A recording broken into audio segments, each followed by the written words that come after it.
This is a brief biography of Baroness Raymonde de Laroche, the first licensed female pilot. Before I get remarks in the comments below, I should clarify this statement.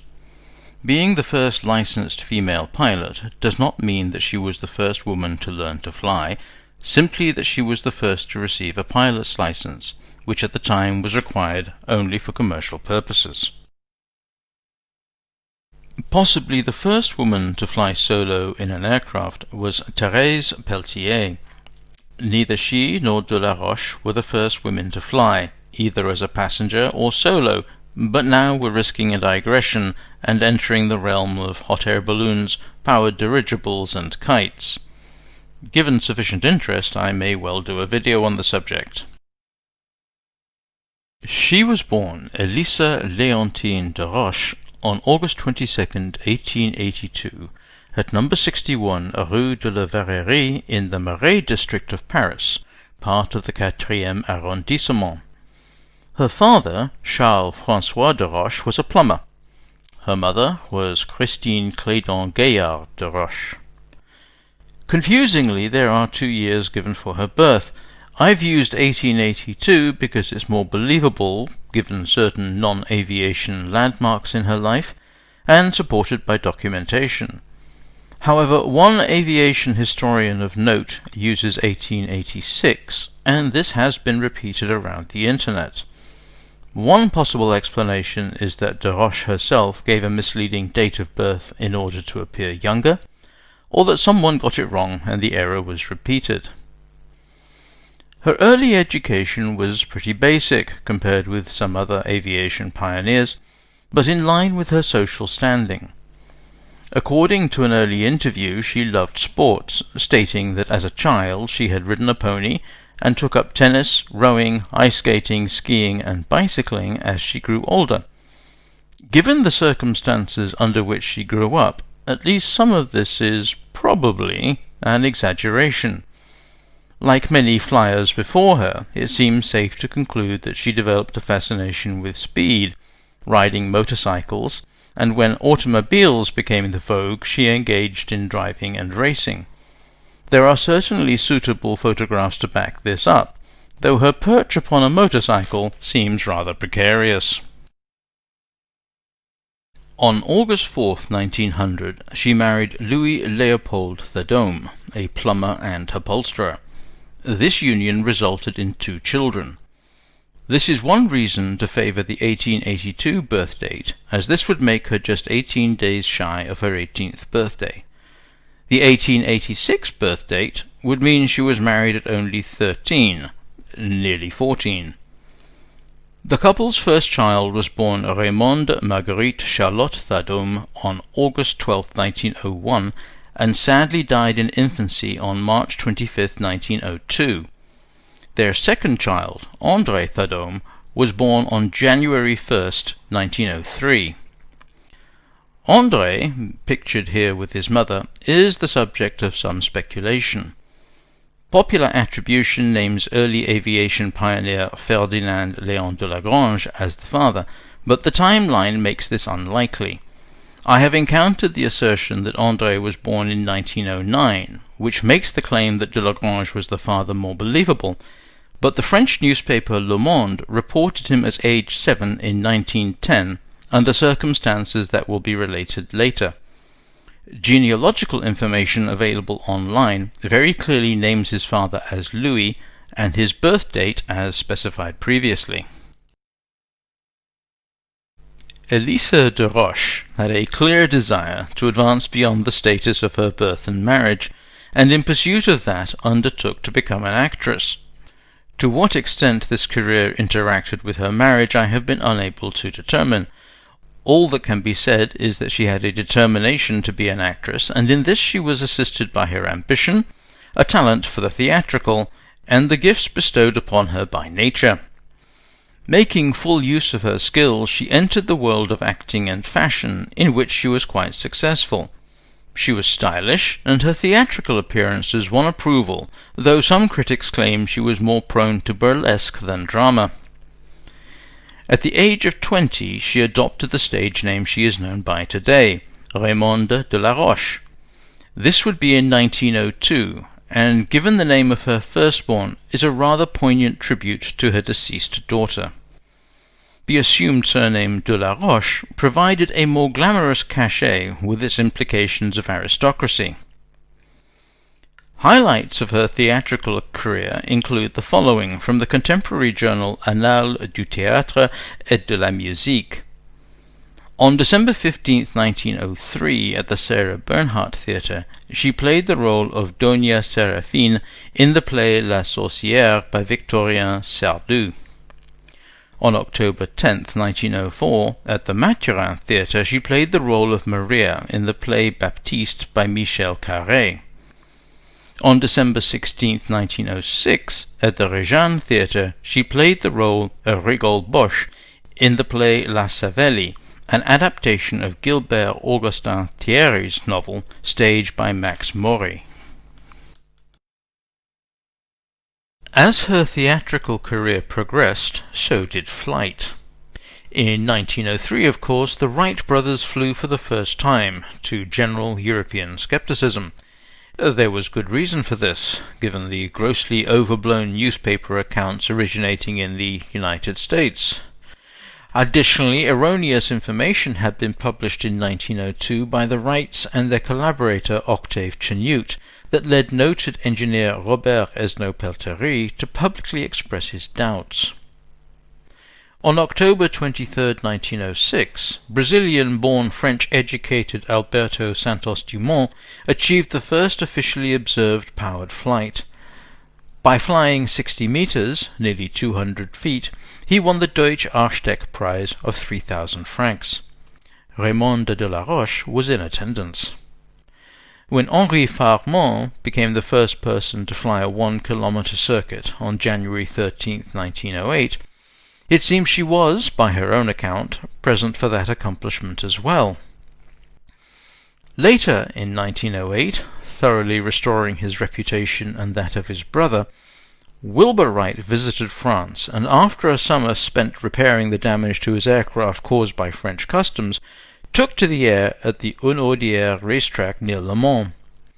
Between August 1908 and March of 1909 he flew on numerous occasions, and as part of his demonstration flights in the brothers' Model A, took several passengers aloft to demonstrate the safety of his machine. Among these passengers was Raymonde de Laroche. This must have captured her interest, because she prevailed upon her friend, and by now established aviator, Léon de Lagrange, who introduced her to the Voisin brothers Gabriel and Charles, from whom she sought flying lessons at their school near Chalon. Charles Voisin, on the right, in particular became close to her. Indeed, it seems he was infatuated with her, to the extent that his brother complained that Charles was paying too much time and attention to her, to the detriment of his work. His attention appears to have been reciprocated, and the two quickly became inseparable. On June 28, 1909, she was divorced from Louis Leopold Thadome.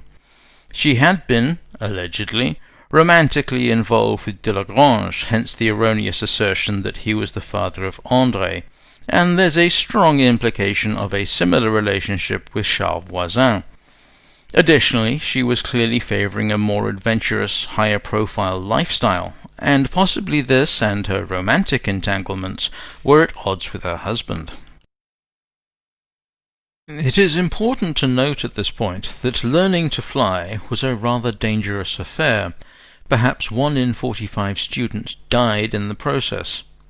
Additionally, depending upon the flying school and the aircraft available, instruction was often performed on the ground, and before taking to the air, taxiing was the only practical experience.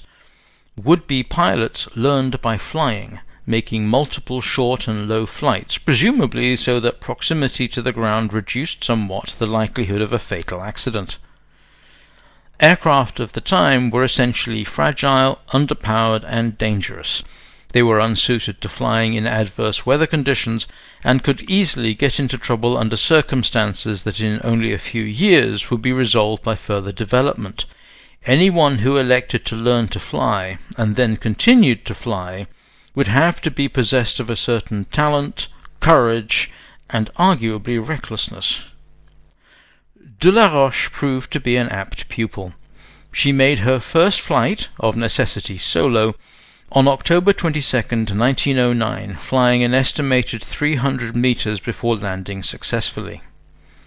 Rather confusingly, I've seen this claimed as being the first female flight, but this is at odds with Thérèse Peltier's accomplishment of flying solo in Turin, as recorded in the Italian weekly magazine L'Illustrazione Italiana in its edition of 27th September 1908.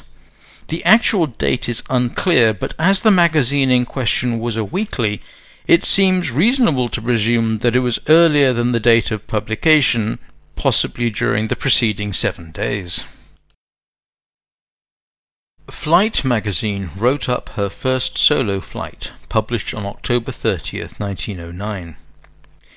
Yet another sphere which some had thought man would, for some time at any rate, retain for his own, has been invaded by the gentler sex.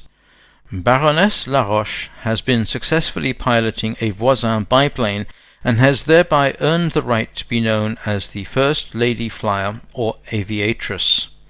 For some time the Baroness has been taking lessons from Monsieur Chateau, the Voisin instructor at Chalons, and on Friday of last week she was able to take the wheel for the first time.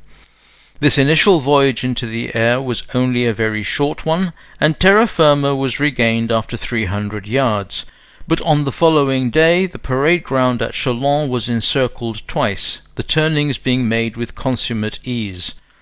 During this flight of about 4 miles there was a strong gusty wind blowing, but after the first 2 turnings the Baroness said that it did not bother her, as she had the machine completely under control. Though she was most certainly not a Baroness, the title stuck with her for the rest of the life. Where the mistake originated is not known. Regular learning flights followed. It can be said about early pilots that they had either crashed or had yet to crash, and de Laroche proved to be no exception.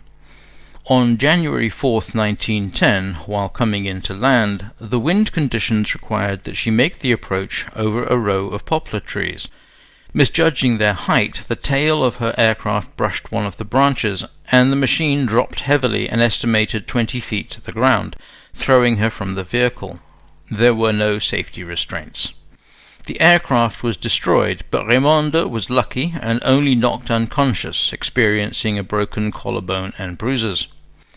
Coincidentally, this is the same day that saw the death in an aircraft accident of Léon de Lagrange. Nothing daunted, she was back in an aeroplane as soon as she was well enough. Her next act was to compete with the Voisin flying team in the Heliopolis meet in Egypt in February. It was not a success overall, with 3 days of storms followed by 2 days of rough weather that challenged even experienced pilots. An endurance event, she placed 8th out of 12 participants, but nonetheless demonstrated significant courage, determination, and possibly recklessness.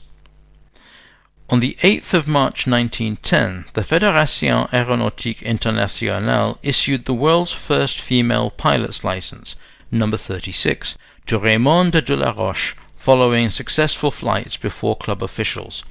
The delighted reporters labelled aviation's new star La Femme Oiseau, female bird. Now formally licensed to fly commercially, de Laroche embarked on her career as a pilot, flying exhibitions with the Voisin team in the Austro-Hungarian Empire, France and Russia. The visit to Russia was particularly notable for her meeting with Tsar Nicholas II, who formally addressed her as Baroness. With a reference like that, who was going to deny her the title, although it should be noted that it was always a social nicety and she was never ennobled. Nonetheless, her acceptance into the small elite club of early aviators was now established.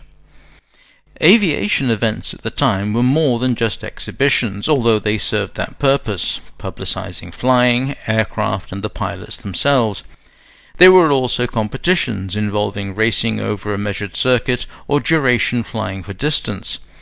These served to push technology forwards, improving designs and reliability. To this end, she contracted with l'Office d'Aviation with the intent that they provide an aircraft and book engagements for her. On July 8th, her career was nearly terminated. Flying in the Grande Semaine d'Aviation de la Champagne in Reims, her Voisin biplane was involved in a horrific crash that completely destroyed the aircraft and left de Laroche barely conscious and seriously injured. She had suffered a complicated fracture of the right lower leg and fractures of the left arm, the left thigh, and left index finger.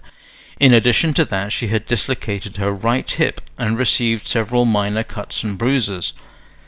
Initial reports to the press were pessimistic, and some stated that she was dying. This led to the newspaper Le Monde contacting her parents, and in the process uncovered the existence of her son André, then aged 7 and living with his grandparents.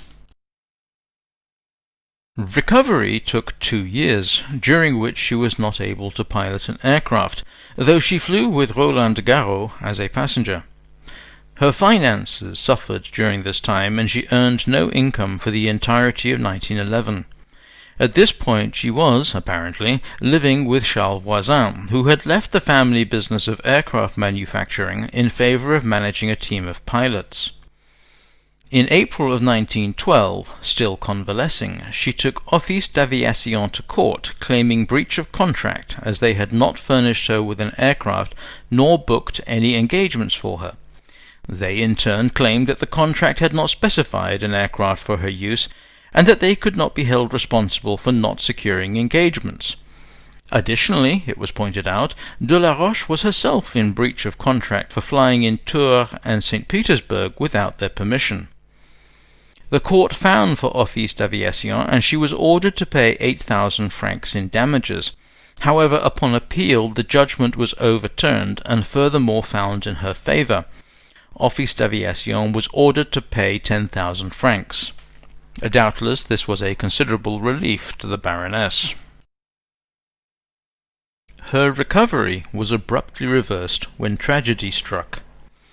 On September 26, 1912, she and Charles Voisin were driving near Belleville-sur-Saône, near Lyon, when their vehicle collided with another automobile. Charles Voisin was killed instantly when the car rolled over on top of him, and de Laroche was seriously injured, though thrown clear of the accident. The aviation world mourned the loss of one of its pioneers.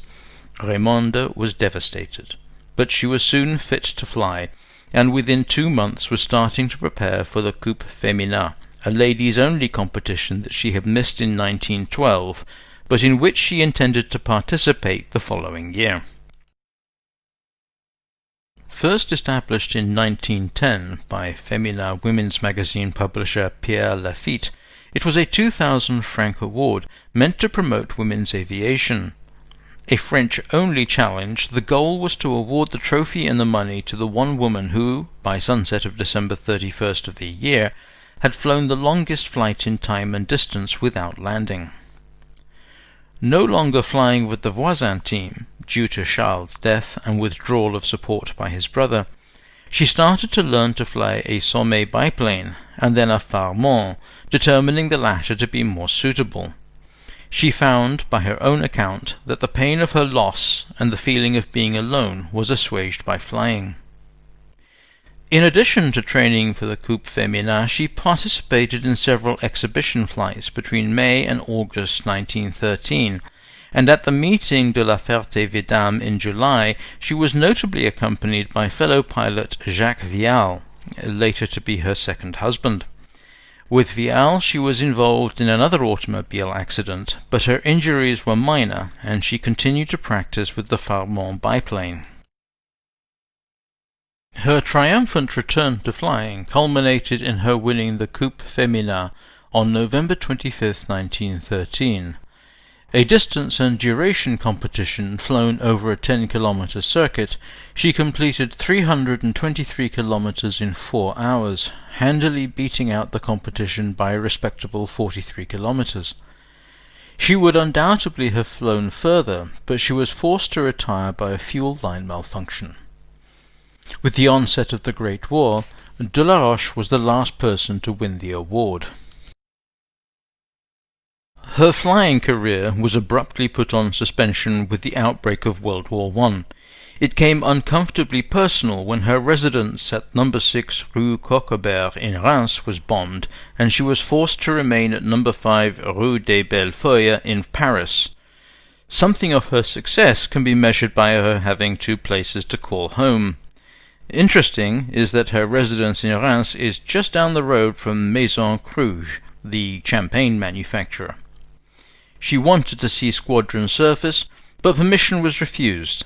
Instead, she volunteered as a driver, apparently driving general officers to and from the front, sometimes under fire. On the 20th of February 1915, she married Jacques Vial at Moidon, Oeil-de-Seine, Ile-de-France. The union did not last, and they divorced on October 17, 1917. With World War I over, she returned to flying, this time with a Caudron G3. This had seen service throughout the war as a reconnaissance aircraft and as a trainer. In fact, it remained in use in this latter role in Chinese employment until 1931. Her aim was the women's altitude record, and on June 7, 1919, at Issy-les-Moulineaux, she achieved an altitude of 3,900 meters. 3 days later, the American flyer Ruth Law captured the record with a height of 4,270 meters. On June 12th, her competitive spirit in high gear, Raymonde soared to 4,800 meters and another record. Unfortunately, the Fédération Aéronautique Internationale did not recognize such records set by women until 28th of June 1929. Nonetheless, her achievement sparked further attention to women's aviation. The official service ceiling of the Caudron G3 she was flying is, incidentally, 4,300 meters. Her ambitions went beyond what she had achieved to date. She aspired to something else no woman had ever achieved, that of becoming the first female test pilot. To that end, on July 18, 1919, she was invited to commence tests at Le Crotoy airfield, but as a co-pilot. This way she would learn the trade under the tutelage of a professional male test pilot. On the landing approach in a new aircraft type, the plane suddenly and inexplicably nosedived vertically into the ground. She was killed instantly, and the pilot, one Monsieur Barrault, died shortly afterwards. She was 36. She is buried at Cimetière du Père Lachaise in Ile-de-France, Paris. After her untimely death, the memory of the Baroness was preserved in a statue erected in her honor. Today it still stands on the grounds of Le Bourget Airport in Paris.